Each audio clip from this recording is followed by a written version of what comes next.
Yes. Question number 22, exercise 12.1 R.D. Sharma, heights and distances. Question number 22, page 12.31.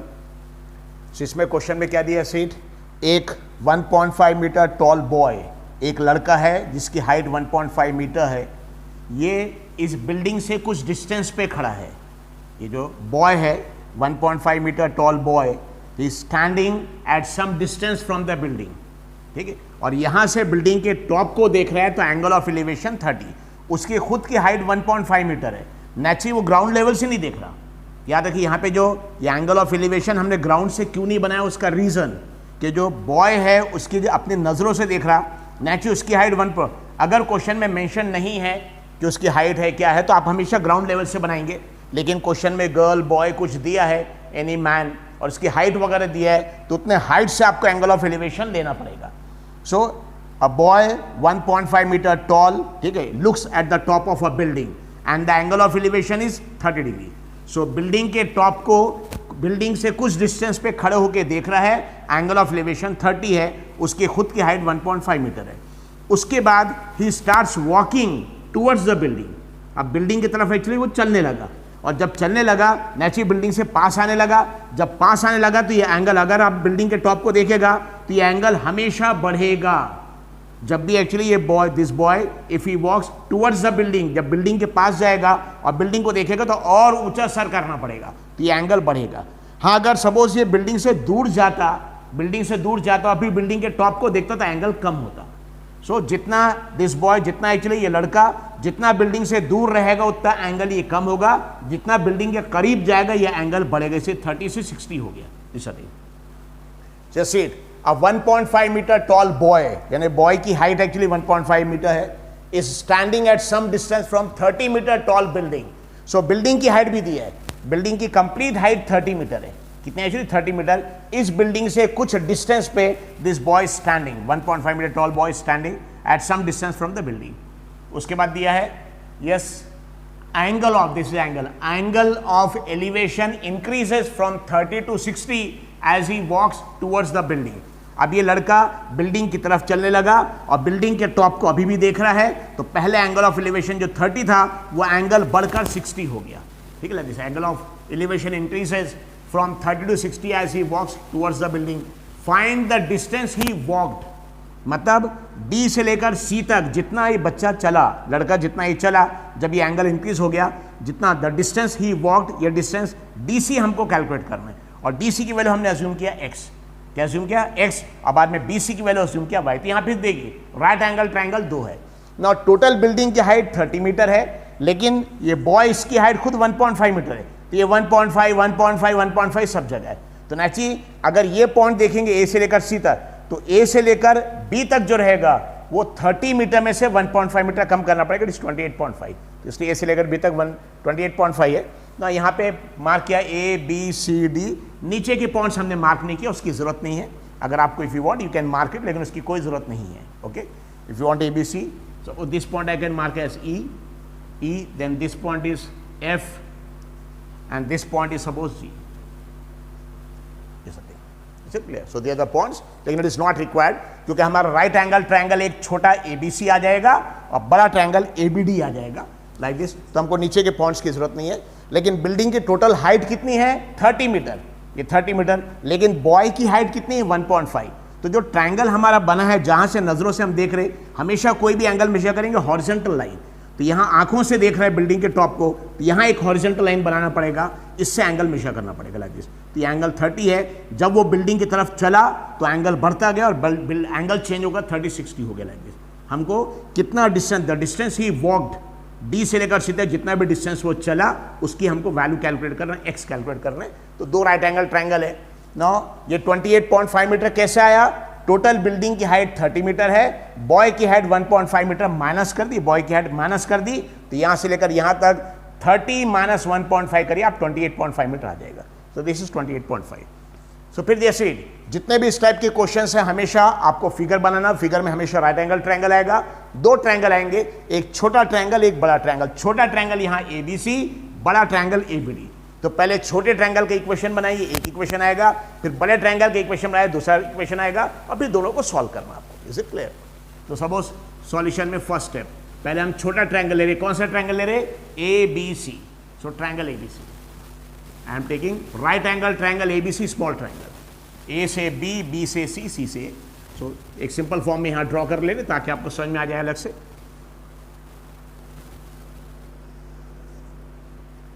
So triangle A B C,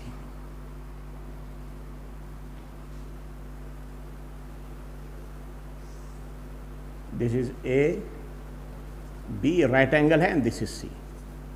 now A B की value देखिए, A B की value 30 metre नहीं है, building की ऊपर से लेकर नीचे तक हाइट 30 है, लेकिन बॉय की हाइट जो 1.5 मीटर है, इसको माइनस करना पड़ेगा, 30 माइनस 1.5 इज 28.5, ये आ जाएगा ए बी की value 28.5। How you got this, इसकी वैल्यू कैसे मिली, 30 मीटर में से माइनस किया, 30 मीटर में से what you have done, actually you have subtracted,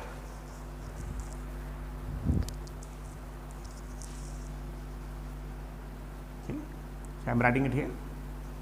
It is 30 meter minus 1.5 meter. So you'll get 28.5. अब बाद में B से लेकर C तक के डिस्टेंस को हम Y से डिनोट कर रहे हैं, जिसे हम डिनोटिंग बाय Y, और ये एंगल यहाँ पे देखिए, एंगल ऑफ एलिवेशन ये 60 है, 60 का अपोजिट साइड हमको मालूम है, ये अपोजिट साइड हो जाएगा, और एडजेसेंट एक अननोन है, एक नोन है, आप आराम से कैलकुलेट कर सकते हैं। ट्रायंगल एबीसी, तो हमेशा दो ट्रायंगल बनेंगे, एक छोटा ट्रायंगल एक बड़ा ट्रायंगल। पहले छोटे ट्रायंगल की इक्वेशन लिख ली, बाद में बड़े ट्रायंगल। तो छोटा ट्रायंगल कौन सा लिया, ए से बी, बी से सी, सी से ए, ये एंगल कितना है 60, ये वैल्यू कितनी है y, और ए बी की वैल्यू 28.5। ये कैसे आ गई, पूरी बिल्डिंग की हाइट 30 में से 1.5 माइनस कर दिया तो ये 28.5। अब यहां से ऐसी I am continuing, triangle ABC का इक्वेशन क्या आ जाएगा, tan 60, I am writing it here, tan 60, tan का फॉर्मूला क्या, अपोजिट अपॉन एडजेसेंट, 60 डिग्री का अपोजिट देखिए ए बी, और एडजेसेंट क्या है B C, that is equal to A B upon B C. तो 60 डिग्री का अपोजिट ए बी और adjacent B C, A B upon B C. A B की वैल्यू हमारे पास ऑलरेडी है 28.5, और बी सी को वाई से डिनोट करेंगे, 28.5 अपॉन वाई। और tan 60 की एक स्टैंडर्ड वैल्यू है, tan 60 if you refer the table, आपको इसकी वैल्यू मिल जाएगी √3, √3 is equal to 28.5 upon y. तो tan 60 की वैल्यू √3, और ये tan यानी अपोजिट अपॉन एडजेसेंट, अपोजिट की वैल्यू 28.5, एडजेसेंट की वैल्यू y। अब हमको y यहां से आराम से मिल सकता है, एक ही अननोन है, तो क्या करेंगे, दोनों को एक्सचेंज कर दिए, y को यहां लेके आ जाइए, √3 यहां पे। So what you will get, y is equal to 28.5 upon √3, y is equal to 28.5 upon √3। ना आप किसके लिए बताया था, अंडर रूट वाला टर्म अगर डिनोमिनेटर में है तो अंडर रूट वाले टर्म को डिनोमिनेटर से न्यूमरेटर में लेके आते हैं। क्या रीजन है बताइए, 28.5 को √3 की वैल्यू 1.732 अगर डिवीजन करेंगे, डिवीजन डिफिकल्ट आएगा। अगर √3 वाला टर्म ऊपर चला गया, 28.5 को √3 से मल्टीप्लाई करना है, तो 28.5 को 1.732 से मल्टीप्लिकेशन आसान जाएगा। याद रखिए, अंडर रूट वाले टर्म को नीचे से ऊपर क्यों ले आते, ताकि क्योंकि यहां डिवीजन अंडर रूट की वैल्यू फ्रैक्शन में है 1.732, तो किसी भी नंबर का फ्रैक्शन नंबर से डिवीजन डिफिकल्ट आएगा, लेकिन फ्रैक्शन नंबर से मल्टीप्लिकेशन आसान जाएगा, इसलिए अंडर रूट वाले टर्म को ऊपर ले आएंगे, and it is called as rationalisation. Under root वाले टर्म को कैसे ऊपर लेके आएंगे, देखिए y इज इक्वल 28.5 अपॉन √3। जब भी अंडर रूट का सिंगल टर्म है, सिंगल टर्म, ठीक है, इसके पहले कहीं दो टर्म थी, यहां सिंगल टर्म है, तो जो अंडर रूट वाला टर्म है नीचे भी उसी नंबर से मल्टीप्लाई कर दिए और ऊपर भी उसी नंबर से मल्टीप्लाई कर दिए, √3। ओके, अगर यहां पे दो टर्म रहता √3 - 2, तो फिर कॉन्जुगेट √3 + 2, उससे ऊपर नीचे मल्टीप्लाई करना पड़ता, लेकिन सिंगल टर्म है तो जो टर्म उससे मल्टीप्लाई करना है, you will get y is equal 28.5 into √3, ऊपर में क्या आ गया 28.5 इंटू √3, और नीचे √3 इंटू √3 विल बी √3², जो फाइनली 3 हो जाएगा। तो देखिए अंडर रूट वाला टर्म जो नीचे था वो ऊपर जा रहा है, कैसे हो रहा, जो अंडर रूट वाला टर्म है सेम टर्म से ऊपर नीचे मल्टीप्लाई किया, और इस प्रोसीजर को बोलते हैं रैशनलाइजेशन। यहाँ पे 28.5 इंटू √3 और नीचे √3 into √3, that is √3², square root cancel, so what will get, y is equal to 28.5 ऊपर अंडर √3 है अपॉन 28.5 अंडर √3, और नीचे यहाँ पे 3 आ गया, और 3 28.5 को डिवाइड करेगा like this. If you perform the division, 3 9s are 27, 3 9 27 और बाद में फिर 28.5 में 1.5 बचेगा जो 3 का हाफ होता है, तो फिर परफॉर्म द डिवीजन। सो 28.5 को डिवाइड करना है सपोज 3 से, I am performing the division है।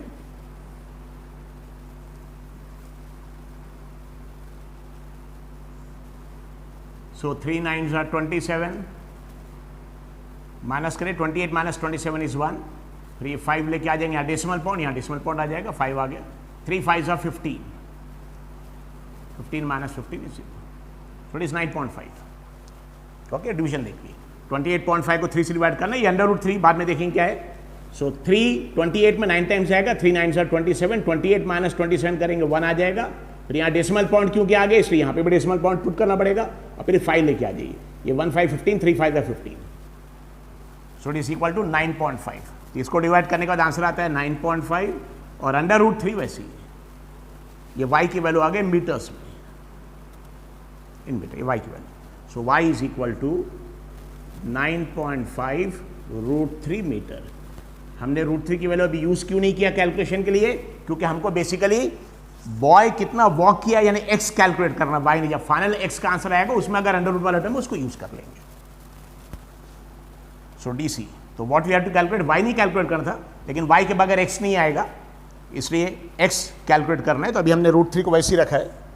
ये हमारा छोटा वाला ट्रायंगल हो गया, कौन सा ट्रायंगल हो गया, ABC। अब क्या करेंगे, बड़ा ट्रायंगल लेंगे ABD, बिल्कुल 2 स्टेप, एक छोटा ट्रायंगल राइट एंगल ट्रायंगल लेंगे, एक tan का इक्वेशन, फिर दूसरा बड़ा वाला ट्रायंगल लेंगे, और बड़ा वाले ट्रायंगल में अब ट्रायंगल कौन से लेंगे, दूसरा बड़ा वाला triangle ABD right angle triangle, वहां से दूसरा इक्वेशन आएगा, इसके बाद ट्रायंगल ABD।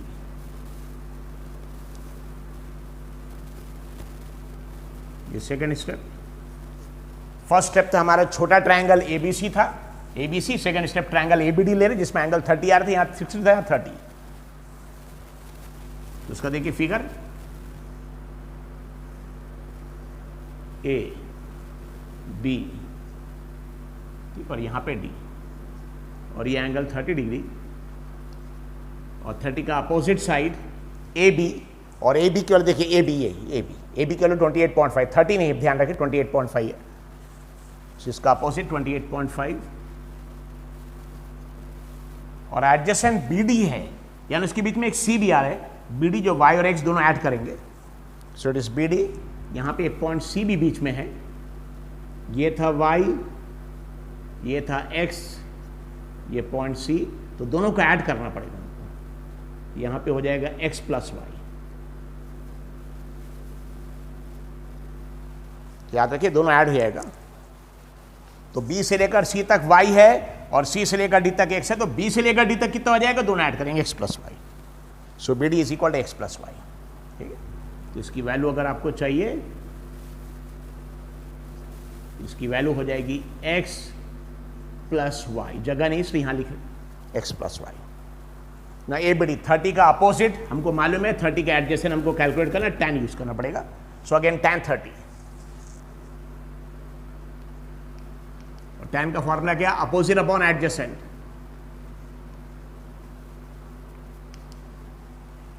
थर्टी डिग्री का अपोजिट यानी AB, 30 डिग्री का अपोजिट AB, इसका अपोजिट एडजेसेंट BD। tan 30 की एक स्टैंडर्ड वैल्यू है, tan 60 याद रखिए √3 है, tan 30 की वैल्यू 1/√3 है, tan 30 1/√3, और tan 60 यहां पे आएगा, tan 60 √3 है, याद रखना आसान, और tan 30 1/√3 इज इक्वल टू, अब बताइए AB की वैल्यू 28.5 है और BD की वैल्यू x प्लस वाई है, दोनों ऐड होगा, 28.5 और नीचे है x plus y, 28.5 upon x plus y, जिसमें से y की वैल्यू हमारे पास ऑलरेडी है 9.5, √3 ये y की वैल्यू है, हमको x कैलकुलेट करना है। तो बताइए क्रॉस मल्टीप्लिकेशन में x प्लस वाई यहाँ जाएगा, √3 यहाँ चला जाएगा, so x plus y is equal 28.5 into √3, cross multiplication 1 into x plus y और 28.5 इंटू √3। हमको कैलकुलेट क्या करना है, by the distance the boy walked towards the building, यानी D से लेकर C तक, यानी x कैलकुलेट करना है, x सो x कैलकुलेट करो तो x का इक्वेशन क्या आ जाएगा, वहाँ लिए, यहाँ प्लस y, वहाँ जाने के बाद क्या आ जाएगा minus y। So x equal 28.5√3 minus y, और y की वैल्यू हमारे पास ऑलरेडी है इक्वेशन 1 से, x is equal to 28.5√3 minus y की वैल्यू 9.5√3, ये y की वैल्यू equation 1। So y is equal to 9.5√3, देखिए y की जगह 9.5√3 इक्वेशन 1 से पुट कर दिया। अब दोनों में √3 कॉमन है, सो x इक्वल टू √3 बाहर ले लिए कॉमन। अगर √3 दोनों का हमने बाहर ले लिया तो बचेगा क्या, 28.5 माइनस 9.5, 28.5 माइनस 9.5 से x इक्वल टू √3। इसका आप सब्सट्रैक्शन करके देखिए तो 0.5 तो अपने आप कैंसिल होगा, 28 माइनस 9 का आंसर आएगा 19, चलो get into 19, that is equal to 19√3। आपके बुक में आंसर यही दिया है, लेकिन अगर आपको चाहिए तो √3 की वैल्यू 1.732 पुट करके कैलकुलेशन और कर सकते हैं।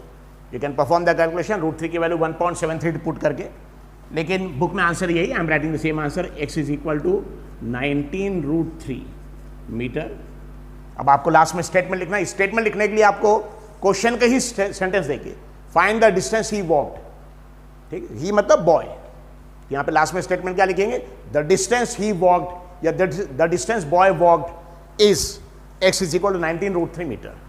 यहाँ पे लास्ट में स्टेटमेंट, तो स्टेटमेंट आखिरी में आंसर आने के बाद आपको स्टेटमेंट लिखना है। स्टेटमेंट के लिए आपको कोई नया सेंटेंस नहीं ढूंढना है, बल्कि क्वेश्चन में ही जो क्वेश्चन यहाँ सेंटेंस दिया, find the state distance he walked, same लिख सकते, फाइंड को छोड़ दिए, द डिस्टेंस ही वॉक्ड या द डिस्टेंस बॉय वॉक्ड, दोनों करेक्ट है।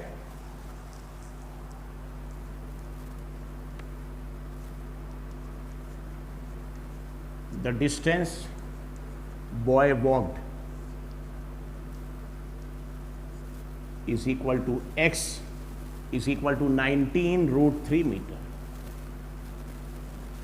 तो सिंपल क्वेश्चन है। सो बताइए बिल्डिंग की हाइट टोटल कितनी है, 30 मीटर बिल्डिंग की हाइट, और बॉय की हाइट कितनी, 1.5 मीटर। तो जब आप ट्रायंगल बनाएंगे तो ये 1.5 मीटर जो है 1.5 मीटर कम हो जाएगा, 30 में से 1.5 कम होगा तो 28.5। So this distance 28.5 metre. So what is the question just, एक बिल्डिंग जिसकी हाइट 30 मीटर है, वहां से कुछ डिस्टेंस पे एक लड़का खड़ा है जिसकी हाइट 1.5 मीटर है, और वो बिल्डिंग के टॉप को देख रहा, तो एंगल ऑफ एलिवेशन 30 है। अब वो लड़का बिल्डिंग की तरफ चलने लगा और वो एंगल, तो बिल्डिंग से जब बिल्डिंग की तरफ चलने लगा तो बिल्डिंग के पास आ गया।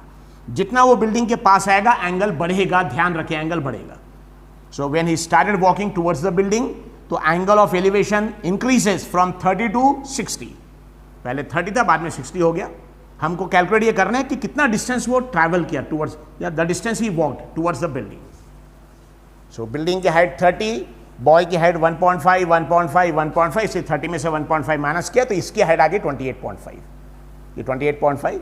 और सपोज यहाँ इनिशियल में बॉय यहाँ पे था, ही वॉक्ड x मीटर, ये सपोज ये डिस्टेंस x हो गया, और बिल्डिंग से अभी भी डिस्टेंस y बचा, ये y x। जब सिर्फ ये लेंगे तो y लेंगे, सिर्फ ये लेंगे x लेंगे, जब दोनों लेंगे तो x और y ऐड करना पड़ेगा, you have to add x plus y। Okay, total distance will be x plus y। इसलिए यहाँ पे total distance will be b से लेकर d तक x और y दोनों ऐड करना पड़ेगा, इसलिए यहाँ पे देखिए x प्लस वाई लिया, b से लेकर d तक x प्लस वाई। फिर किस टाइप के क्वेश्चन कैसे करेंगे, एक छोटा ट्रायंगल लिए, वहां से tan 60 के इक्वेशन, बड़ा ट्रायंगल लिए tan 30 के इक्वेशन। एक छोटा ट्रायंगल लिया पहले कौन सा, ABC, देखिए ABC 60 डिग्री, उसका अपोजिट 28.5, ये y ले लिए, यहाँ tan 60 के इक्वेशन, और यहाँ से y का आंसर आ गया। y का आंसर में नीचे रूट वाला टर्म था, रूट वाला टर्म हटाने के लिए ऊपर नीचे रूट वाले टर्म से मल्टीप्लाई कर दिया, तो यहाँ नीचे का अंडर रूट वाला टर्म हट गया, बाद में इसका डिवीजन कर लिया, विल गेट द रिजल्ट 9.5√3। उसके बाद फिर बड़ा ट्रायंगल लिया, A से B 28.5, बाद में B से D तक पूरा x प्लस वाई और एंगल 30। सो A से B 28.5, B से लेकर D तक के बीच में C है, x और y दोनों ऐड करना पड़ेगा, x plus y angle 30। So tan 30 is equal to opposite upon adjacent, और अपोजिट AB 28.5 है, एडजेसेंट पूरा B से लेकर D तक x प्लस वाई, और tan 30 की वैल्यू 1/√3, क्रॉस मल्टीप्लिकेशन के x प्लस वाई यहाँ आ गया, y की वैल्यू हमारे पास ऑलरेडी है 9.5√3, तो y प्लस वाई को वहां लेके आएंगे तो माइनस वाई हो गया, और y की जगह 9.5√3, √3 कॉमन लेके सिर्फ नंबर का सब्सट्रैक्शन कर लिया, सो 19√3 आ गया। ये करेक्ट है, या अगर आपको एग्जैक्ट चाहिए तो √3 की जगह 1.732 पुट करके कैलकुलेशन कर सकते हैं, लेकिन बुक में आंसर यही है। और लास्ट में स्टेटमेंट, और स्टेटमेंट के लिए जो क्वेश्चन में आखिरी सेंटेंस है find the distance he walked, same statement लिखना है, फाइंड छोड़ के द डिस्टेंस बॉय वॉक्ड या he walked is equal to x is equal 19√3 metre. Thank you.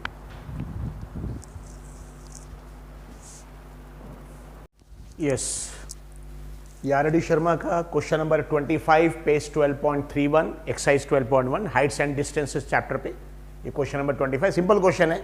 सिर्फ यहाँ पे एंगल ऑफ एलिवेशन की जगह एंगल ऑफ डिप्रेशन दिया है, तो एंगल ऑफ डिप्रेशन अगर दिया तो घबराने की जरूरत नहीं, डिप्रेस नहीं होना है। एंगल ऑफ डिप्रेशन जैसे आप ड्रॉ करते हैं एंगल ऑफ एलिवेशन भी वैसी रहेगा। जैसे यहाँ पे 30 है तो यहाँ पे 30 आ जाएगा, यहाँ पे 45 एंगल ऑफ डिप्रेशन तो यहाँ भी 45 आ जाएगा। जैसे हम मार्क करते वैसे ही रहेगा, तो एंगल ऑफ डिप्रेशन से कोई खास फर्क नहीं पड़ता। लेकिन एंगल ऑफ डिप्रेशन वर्ड है, बहुत सारे बच्चे डिप्रेस घबरा जाते हैं, तो उनके लिए ये क्वेश्चन करा रहे हैं। So question number 25 page 12.31 question में देखिए क्या है, एक मल्टी स्टोरीड बिल्डिंग है बहुत ऊंची और एक स्मॉल बिल्डिंग छोटी बिल्डिंग है। मल्टी स्टोरीड बिल्डिंग के टॉप से हम छोटी बिल्डिंग के टॉप को देख रहे हैं, नेचुरली हम नीचे देख रहे हैं तो एंगल ऑफ डिप्रेशन आएगा, और वहां से ही मल्टी स्टोरीड बिल्डिंग के टॉप से इस छोटी बिल्डिंग के टॉप को भी देख रहे हैं और इसी छोटी बिल्डिंग के बॉटम को भी देख रहे हैं। ये देखिए टॉप है बिल्डिंग का, स्मॉल बिल्डिंग का टॉप है, ये बॉटम है। तो मल्टी स्टोरीड बिल्डिंग के टॉप से ही स्मॉल बिल्डिंग के टॉप को भी देख रहे हैं और स्मॉल बिल्डिंग के बॉटम को भी देख रहे हैं, दोनों को देख रहे हैं। और एंगल ऑफ डिप्रेशन बताता है कि मल्टी स्टोरीड बिल्डिंग ऊंची है, क्योंकि डिप्रेशन मतलब हम नीचे देख रहे हैं। ठीक है, एंगल ऑफ डिप्रेशन क्या बताता है कि मल्टी स्टोरीड बिल्डिंग के टॉप से क्योंकि देख रहे, और एंगल ऑफ डिप्रेशन आ गया मतलब मल्टी स्टोरीड बिल्डिंग ऊंची है और जो दूसरी बिल्डिंग दी है जिसके बारे में नहीं दिया वो छोटी है, इसलिए हमको ये आई वाज सेइंग कि मल्टी स्टोरीड बिल्डिंग ऊंची है और ये बिल्डिंग छोटी है। एंगल ऑफ डिप्रेशन हमको यही बताता है कि हम मल्टी स्टोरीड बिल्डिंग से नीचे, डिप्रेशन मतलब नीचे देख रहे हैं।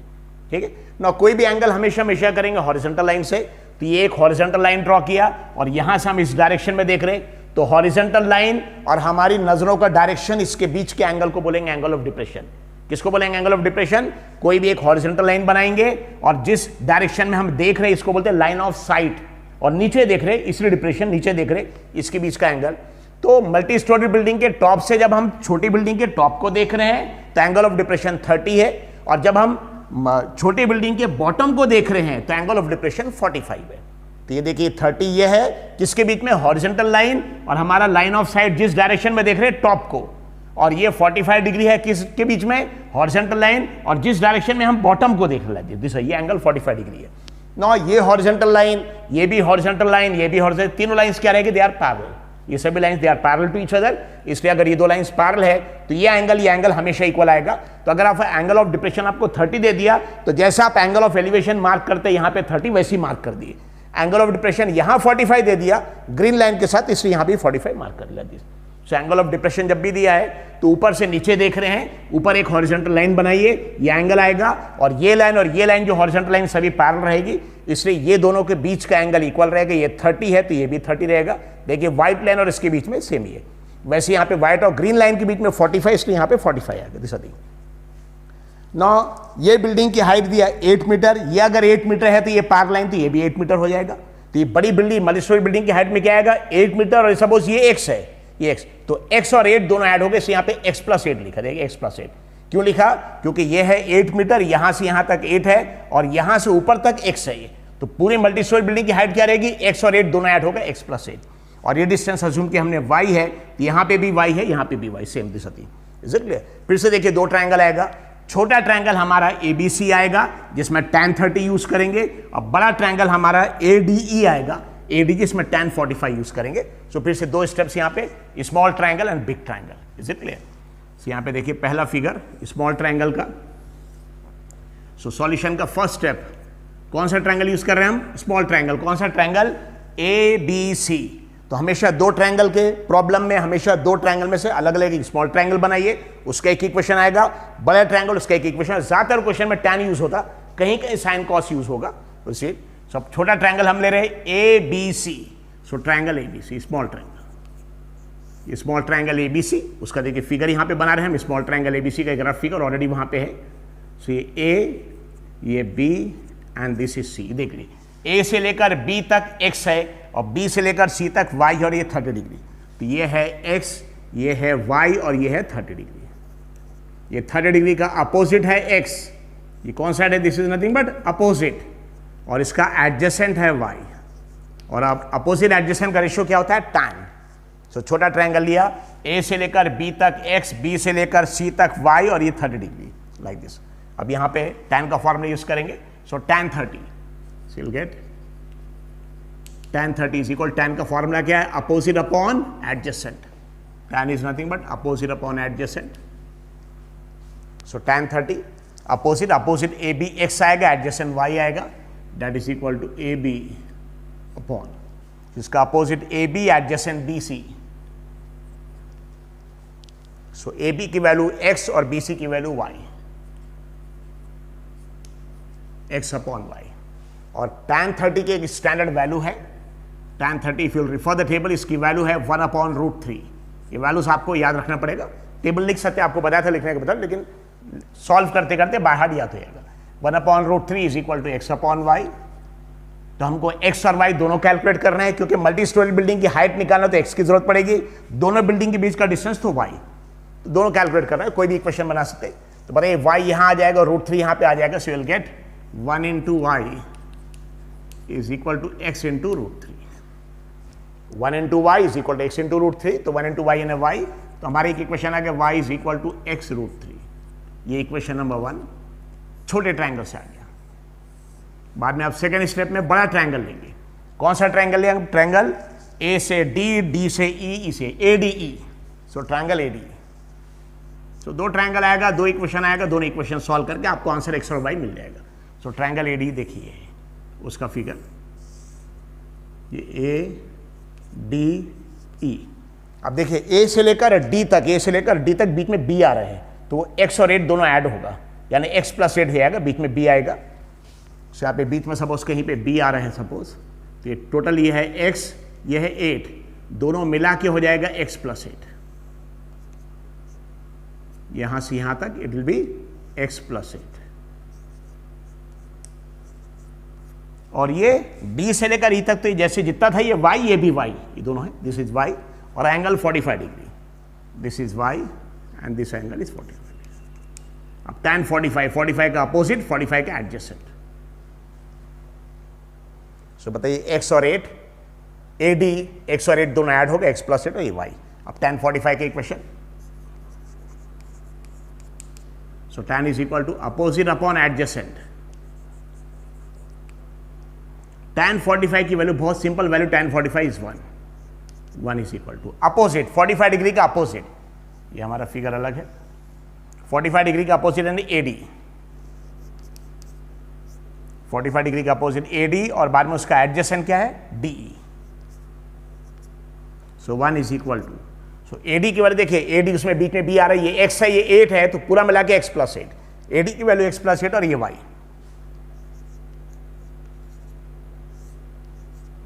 तो 1 और y से मल्टीप्लाई होगा, it will become y, so look at y is equal to x plus 8, ये हमारा इक्वेशन नंबर 2 आ गया, y is equal to x plus 8। या तो दोनों इक्वेशन देखिए y के इक्वेट कर दिए, या y की वैल्यू x √3 यहां पुट कर दिए, दोनों करेक्ट है। पहले इक्वेशन से y is equal to x √3 आ गया, यहां y की जगह x √3 पुट करके भी सॉल्व कर सकते हैं, या दोनों का लेफ्ट हैंड साइड सेम है, राइट हैंड साइड इक्वेट कर दिए, it's one same thing. So you will get x √3 is equal to x plus 8। कैसा है ये इक्वेशन, ये y की वैल्यू है, ये देख ले y की वैल्यू कितनी, y की वैल्यू x √3, ये y की जगह x √3, और राइट हैंड साइड तो वैसे ही रखा x प्लस 8, या दोनों इक्वेशन इक्वेट करने से भी आएगा। अब x की वैल्यू कैलकुलेट करने के लिए x के सारे टर्म एक तरफ ले लिए हम, तो बताइए x के टर्म मतलब ये प्लस x से यहां पे आके माइनस x हो जाएगा, x √3 और ये प्लस x यहां पे आ जाएगा minus x, is equal to right side में सिर्फ 8 बचा हुआ है, x √3 यहां पे प्लस x, यहां माइनस x, और यहां राइट साइड में सिर्फ 8 बचे, प्लस 8। अब ये दोनों में x कॉमन ले लिए, बता अगर x यहां पे कॉमन लिया, यहां पे भी, तो क्या यहां √3 बचेगा, और यहां माइनस और यहां 1 बचेगा, सो विल गेट x, अगर कॉमन ले लिया, √3 - 1 इज इक्वल टू 8। ये दोनों में x कॉमन लिए, बताइए x जब कॉमन लिए तो क्या बच गया, यहाँ पे √3, बीच में माइनस है और यहाँ कुछ नहीं यानी 1 है, इज इक्वल टू 8। अब ये टर्म जो मल्टीप्लीकेशन में है, राइट साइड में इसको ट्रांसफर करेंगे, डिवीजन में आ जाएगा। So will get x is equal to 8 upon, x equal to 8 upon √3 minus 1, नीचे आ गया √3 minus 1, x equal to 8 upon √3 minus 1। ना कभी भी आपको होता है कि अंडर रूट में अगर डिनोमिनेटर में अंडर रूट वाला टर्म है तो कैलकुलेशन डिफिकल्ट है, इसलिए अंडर रूट वाले टर्म को नीचे से ऊपर करेंगे। तो अगर अंडर रूट का सिर्फ सिंगल टर्म सिर्फ √3 रहता है, सपोज सिर्फ √3, तो ऊपर नीचे √3 से मल्टीप्लाई करते हैं। लेकिन यहाँ पे देखिए दो टर्म है, तो क्या करना पड़ेगा, इसके कॉन्जुगेट। कॉन्जुगेट क्या रहता है, यही √3 और 1 ऐसे लिखेंगे, बीच का साइन इन्वर्ट कर देंगे। तो माइनस वाला टर्म दिया तो लिखेंगे हम प्लस वाला, अगर प्लस वाला टर्म दिया रहेगा तो लिखेंगे माइनस वाला, और वही टर्म से ऊपर नीचे मल्टीप्लाई करेंगे। So will get x is equal to, तो बताइए हमारे देखिए इक्वेशन क्या है, x is equal to 8 upon under root के अंदर है √3 minus 1, x equal to 8 upon under root 3 minus 1। सब क्या करना पड़ेगा, ऊपर नीचे मल्टीप्लाई करना पड़ेगा, किससे, इसके कॉन्जुगेट। कॉन्जुगेट में क्या रहता है, सेम √3 और 1 बिल्कुल सेम, सिर्फ साइन उल्टा, यहां माइनस है ना तो यहां पे प्लस। उसका फायदा क्या होता है, ये a माइनस बी हो गया, ये a प्लस बी हो गया। अगर प्लस दिया रहता तो माइनस, माइनस तो प्लस, और ये minus b into a plus b का formula a square minus b square. अब बताइए यहां पे s, जैसे यहां पे √3 माइनस 1, यहां पे √3 प्लस 1 है। अब यहां पे जिस टर्म से आप नीचे मल्टीप्लाई कर रहे हो, ऊपर भी सेम टर्म से मल्टीप्लाई करना, √3 plus 1, it is √3 plus 1। So 8 upon √3 minus 1 था, तो जो टर्म है उसके कॉन्जुगेट से मल्टीप्लाई किया, लेकिन जिससे आप मल्टीप्लाई कर रहे नीचे, ऊपर भी उसी से मल्टीप्लाई कर रहे हैं। सो x इज इक्वल टू 8, ऊपर का टर्म √3 प्लस 1 वैसी रहेगा, अपॉन 8 √3 प्लस 1, नीचे यहां पे a minus b a plus b, पता है a minus b into a plus b, इसके पहले बहुत बार बता चुके हैं, is equal to a square यानी √3 square minus b square. So यह है a minus b a plus b, तो a की वैल्यू हमारी √3 है। a क्या, a इज नथिंग बट √3, और b की जगह क्या है हमारा 1, ये देखिए b की जगह 1 है, a की जगह √3, that is equal to a square मतलब √3 square minus b square and 1 square. So that is equal to x equal to 8, आप ब्रैकेट ओपन कर सकते हैं अगर ऊपर ओपन करना है, 8 √3 प्लस 8 इंटू 1 इज 8 अपॉन, यहां पे या कैलकुलेशन आसान करने के लिए अभी ब्रैकेट ओपन मत करिए तो अच्छा रहेगा, 8 कैंसिल है क्योंकि 8 यहां पे √3 प्लस 1, न्यूमरेटर वैसे ही रख रहे हैं, ये अभी यहाँ 2 3 माइनस 1 2 बचेगा, कैंसिल कर देंगे इसको। No √3 square square square root cancel, यहां पे आ जाएगा 3 माइनस 1 स्क्वायर इज 1, ये देखिए 3 माइनस 1 2 आएगा, 2 8 को कैंसिल कर देगा, इसलिए ब्रैकेट ओपन नहीं किया। So that is equal to 8 √3 plus 1 upon √3 square मतलब 3 आ गया था, माइनस 1 3 माइनस 1 2, ये 2 8 को कैंसिल करके 4 कर देगा। So x is equal to, x का आंसर आ गया हमारा 4 ब्रैकेट में √3 प्लस 1, ये आ गया x का आंसर। ना हमको क्या करना है, मल्टी स्टोरेड बिल्डिंग की हाइट कैलकुलेट करना है। बताइए हाइट कैलकुलेट करते तो हाइट में x तो इतना ही है, x और ये 8 मीटर यहां से है, बिल्डिंग की हाइट 8 मीटर, तो x और 8 दोनों को ऐड करना पड़ेगा। सो मल्टी स्टोरेड बिल्डिंग की height, okay, so height of multi storeyed building,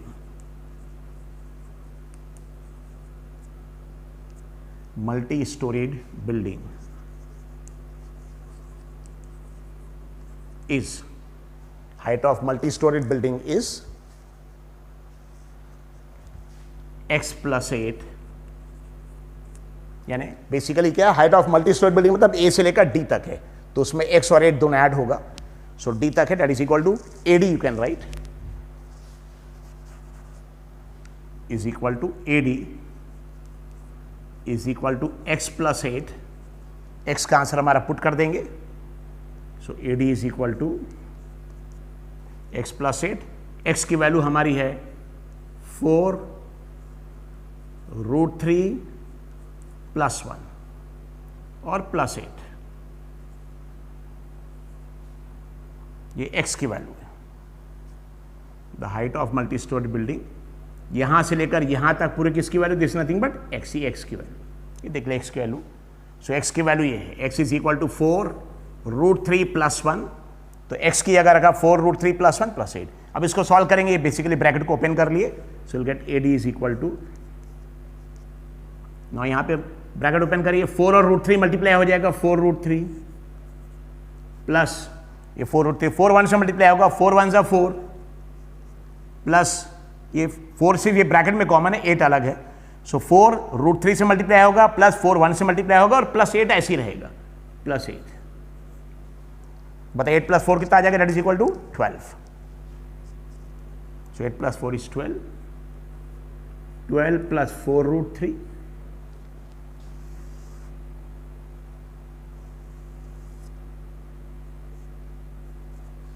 ये आंसर आ गया हमारा 8 + 4 12, 12 + 4√3।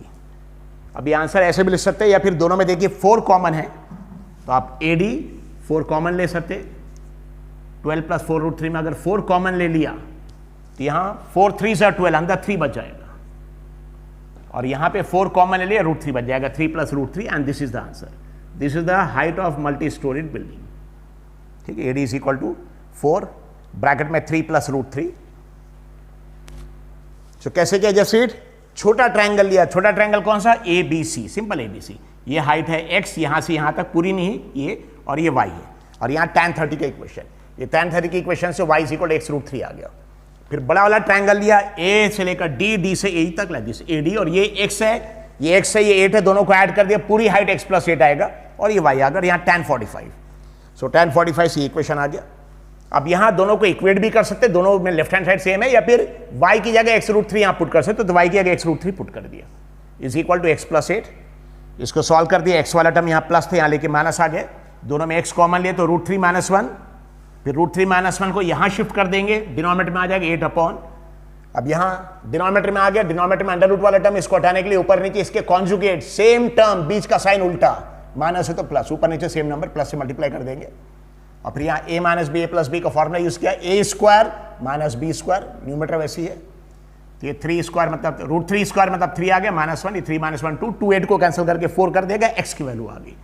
लेकिन हमारी मल्टी स्टोरी बिल्डिंग की हाइट सिर्फ x नहीं है, पूरी है, x और 8। ये 8 कहां से आया, ये छोटी बिल्डिंग की हाइट क्वेश्चन में दिया हुआ है 8, ये 8 है, ये 8 पूरा, तो x + 8, ये पूरी देखिए बिल्डिंग की height x + 8। So height of multi storey building is AD = x + 8। x की वैल्यू ये है 4 √3 + 1 पुट कर दी, x की वैल्यू +8। फिर इसको ओपन किया, 4 √3 से मल्टीप्लाई होगा 4 √3 प्लस 4 1 सा 4 प्लस 8, 8 + 4 12 आ गया, 12 + 4 √3। दोनों में 4 कॉमन है, ऐसा भी लिख सकते हैं आंसर, दिस ऑल्सो कर, लेकिन दोनों में 4 कॉमन है, 4 बाहर ले लिया। अब 4 यहां बाहर लेंगे तो यहाँ 4 3 सा 12, 3 बच जाएगा, 3, और यहां 4 कॉमन ले तो √3 बच जाएगा। ठीक है, like this metre, this is AD, this is the height of multi storey building. ना हमको height of multi storey building आ गया, लेकिन हमको दोनों बिल्डिंग के बीच का डिस्टेंस y भी कैलकुलेट करना है। लेकिन इक्वेशन नंबर 2 देखिए, y जो हमने x + 8 कैलकुलेट किया, क्या कैलकुलेट किया, x + 8 AD, यही y है इक्वेशन नंबर 2 से। सो इक्वेशन 2 गिव्स, इसका मतलब इक्वेशन 2 गिव्स y = x + 8, लेकिन x + 8 का तो आंसर हम निकाल चुके AD।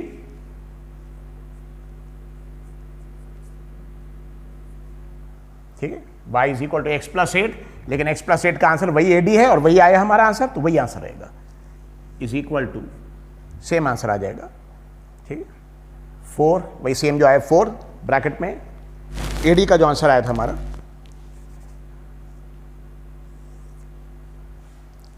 सो y = x + 8। ये इक्वेशन कहां से, इक्वेशन नंबर 2 से, y = x + 8, और हमने अभी कैलकुलेट क्या किया, ये x + 8 जो AD था, और इसका आंसर कितना आ गया, ये इज इक्वल टू 4 ब्रैकेट के अंदर 3 + √3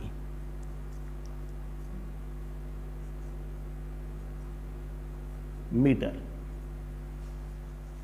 और बहुत सिंपल चीज है, देखिए अगर कोई भी ट्रायंगल में एंगल 45 आ रहा है, एंगल क्या आ रहा है 45, 360 के लिए नहीं 45, सो tan 45 की वैल्यू होती 1, tan 45 की वैल्यू 1। अगर सपोज ये 1 आ गया तो अपोजिट एडजेसेंट का रेशियो में मतलब दोनों इक्वल हो गया, तो ये 45 डिग्री का अपोजिट यानी x + 8 और इसका एडजेसेंट y दोनों इक्वल आ जाएगा अगर 45 डिग्री है तो। यहां से इक्वेशन आ गया था y = x + 8, तो हमको आंसर मिला x का, लेकिन मल्टी स्टोरी बिल्डिंग की हाइट कैलकुलेट करने के लिए x जो उसमें 8 ऐड किया था, तब मल्टी स्टोरी बिल्डिंग की हाइट आ गई x + 8, और x + 8 से हमको मल्टी स्टोरी बिल्डिंग की हाइट मिल गई, वो ये तो आंसर था x + 8 AD। लेकिन y भी तो x + 8 है, तो y भी हमको निकालना है, y क्या है, x + 8 क्या है, मल्टी स्टोरी बिल्डिंग की हाइट, और y क्या है, दोनों बिल्डिंग के बीच का डिस्टेंस, और दोनों इक्वल है, ये देखिए y is equal to x plus 8 है, तो x प्लस 8 का आंसर एक बार हमारे पास आ गया। तो इक्वेशन 2 से y is equal to x plus 8 है, x प्लस 8 का आंसर ऑलरेडी ये है, वही x प्लस, तो y का भी आंसर वही रहेगा 4 3 प्लस रूट 3 से आप देखेंगे दोनों answer. Height of multi storey building भी 4 ब्रैकेट में 3 प्लस रूट 3 दिया, और distance between two building y भी वही दिया हुआ है। So this is the answer. Calculation हमेशा ध्यान रखें, 10th स्टैंडर्ड कैलकुलेशन बहुत अच्छे से करना है। और अगर आपको एग्जामिनेशन में मैथ्स ही एक ऐसा सब्जेक्ट है जिसमें 100 में से 100 डायरेक्ट स्कोर कर सकते हैं आप, ठीक है। उसमें सिर्फ क्या चीज का ध्यान रखना है, जब आप प्रैक्टिस कर रहे हैं, प्रैक्टिस के वक्त एक्चुअली तो याद रखिए, जो मैथ्स है, मैथ्स डिफिकल्ट नहीं रहता, मैथ्स का सोल, मैथ्स की जान है कैलकुलेशन। मैथ्स की जान क्या है? कैलकुलेशन। और कैलकुलेशन में क्या याद रखना आपको कि पहली बार में, फर्स्ट अटेम्प्ट में करेक्ट आंसर चाहिए। तो जब आप कैलकुलेशन, जब आप प्रैक्टिस कर रहे हैं उस वक्त ही, वरना आप क्या करते, प्रैक्टिस करते, पहली बार में आंसर गलत आया था, फिर पीछे देखते, अरे आंसर गलत आ गया, फिर चेक करते। लेकिन एग्जाम में ये मौका नहीं मिलेगा। आपने एक बार सॉल्व कर लिया, बस आप नहीं, अब कोई दूसरा चेक करेगा आपका आंसर। इसलिए याद रखिए, हमेशा अगर मैथ्स में 100 में से 100 चाहिए, उसकी जान, उसका सोल है फर्स्ट अटेम्प्ट करेक्ट आंसर, यानी पहली बार में ही कैलकुलेशन का आंसर एकदम सही चाहिए। अगर सही आंसर आप हर प्रैक्टिस में, कैलकुलेशन में आपसे, उसके लिए क्या करना पड़ेगा, कैलकुलेशन धीरे धीरे, स्टेप बाय स्टेप, शॉर्टकट्स बिल्कुल यूज नहीं करना है, हर एक एक स्टेप देख देख के संभाल के करना आगे से। Is it clear? और जब आप नॉर्मली वैल्यूज को, जब आप बुक से आप कॉपी में लिख रहे हैं या क्वेश्चन पेपर से आप आंसर पेपर में लिख रहे हो, उस वक्त ध्यान रखना कि बराबर वैल्यूज लिख रहे कि नहीं, एक बार क्रॉस चेक कर लेना है। और कैलकुलेशन करते वक्त थोड़े स्टेप ज्यादा करिए चलेगा, लेकिन कैलकुलेशंस में गलती मत करिए, शॉर्टकट मत करिए। जो स्टूडेंट शॉर्टकट करते हैं बहुत सारे गलतियां करते हैं, और इसी के लिए कॉम्पिटिटिव एग्जाम, जेईई, नीट में नेगेटिव मार्किंग है। ये किसके लिए? एक्चुअली जो कैलकुलेशन मिस्टेक करते हैं ना, उनको पीछे करने के लिए। इसलिए अभी से आदत डालिए कि कैलकुलेशन एरर बिल्कुल नहीं होगा। जो कैलकुलेशन एरर नहीं करते वो हमेशा टॉपर बनते हैं, और मैथ्स में 100 बहुत आराम से स्कोर कर सकते हैं अगर कैलकुलेशन एरर नहीं किया। सो ध्यान रखें, हमेशा हर प्रैक्टिस में, हर क्वेश्चन के प्रैक्टिस में first attempt correct answer. Thank you.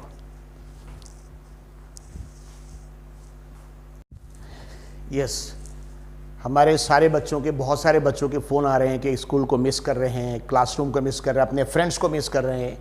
और बहुत सारे बच्चों ने फ़ोन किया कि सर आप शेर शायरी क्यों नहीं बोल रहे हैं। तो आज इस वीडियो में एक शेर भी आपको हम सुना रहे हैं, मोटिवेशनल शेर है, ऑलरेडी इसके पहले सुना हुआ है, तो उसको एक बार रिपीट कर रहे। देखिए, शम्मा अगर चाहे तो जल सकती है, शम्मा अगर चाहे तो जल सकती है, कश्ती हद तूफान से निकल सकती है। शम्मा अगर चाहे तो जल सकती है, कश्ती हद तूफान से निकल सकती है। मायूस न हो, इरादे न बदल, तकदीर किसी वक्त भी बदल सकती है। Thank you.